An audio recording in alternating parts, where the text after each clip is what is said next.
I'm Judy Shaw on the floor of the New York Stock Exchange along with Matt Kovach for another segment of NYSE Icebreakers.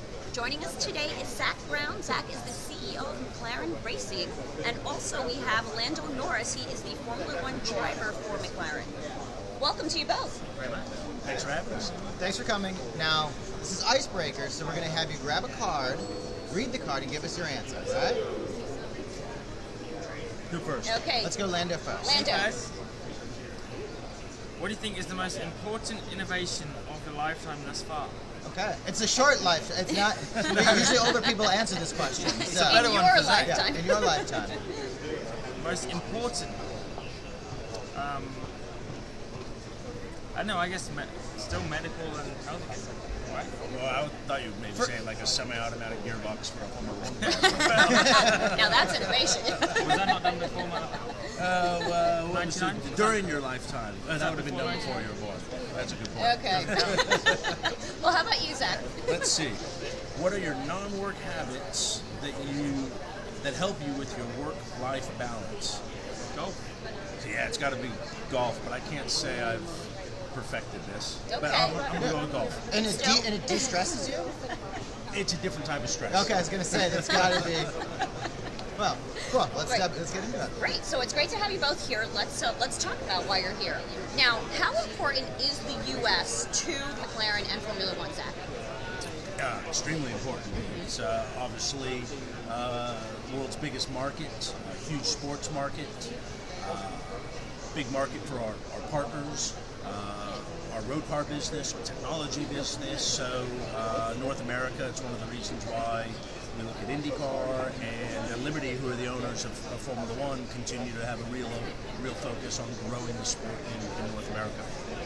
Let's talk about Liberty Media, FIA. They've made some changes. How have those reforms helped the sport?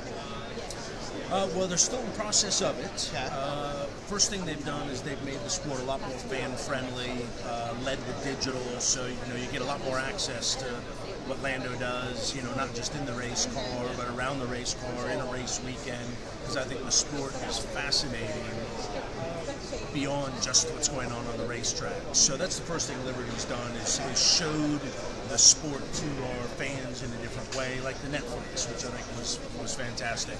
Now what they're working on is a budget cap to bring down the spend, to balance the levels, so you have a more competitive racing series. So we can give Lando a race car that he's capable of fighting Lewis Hamilton with in a Mercedes. That right now is pretty difficult because of the kind of unlimited budget spend nature of the sport. So closer competition to what's coming next.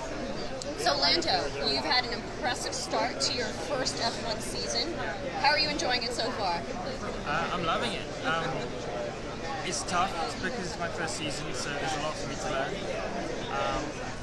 And especially doing it with McLaren, with Zach as my boss. Is it a tough boss? Yeah, there's a lot of expectations to live up to, but yeah, it's Formula One, and I love racing, I love driving, so far it's been pretty good. Let's talk about the pressure you alluded to. McLaren is a big name, so how do you deal with this pressure of racing for such an iconic brand?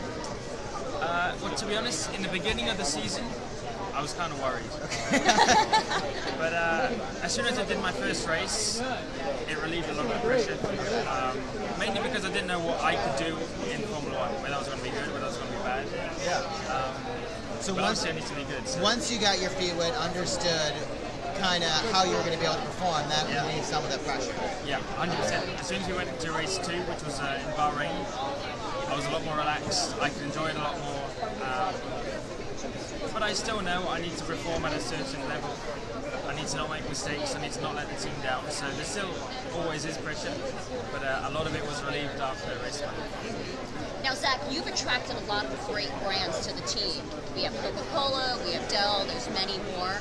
Why is McLaren so attractive to these brands?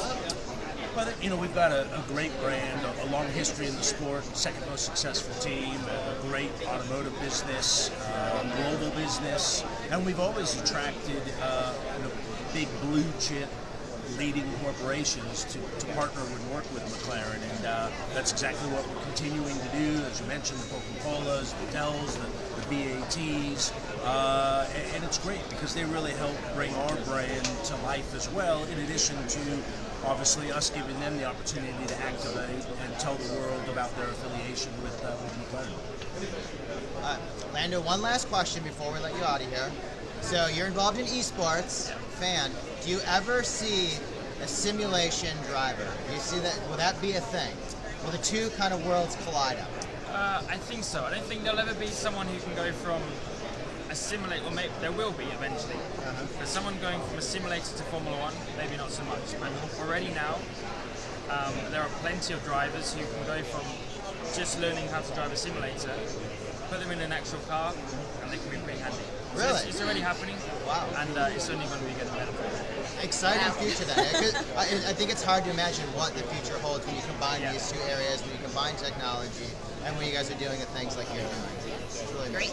Well, thank you both for joining us. Thank you for having us.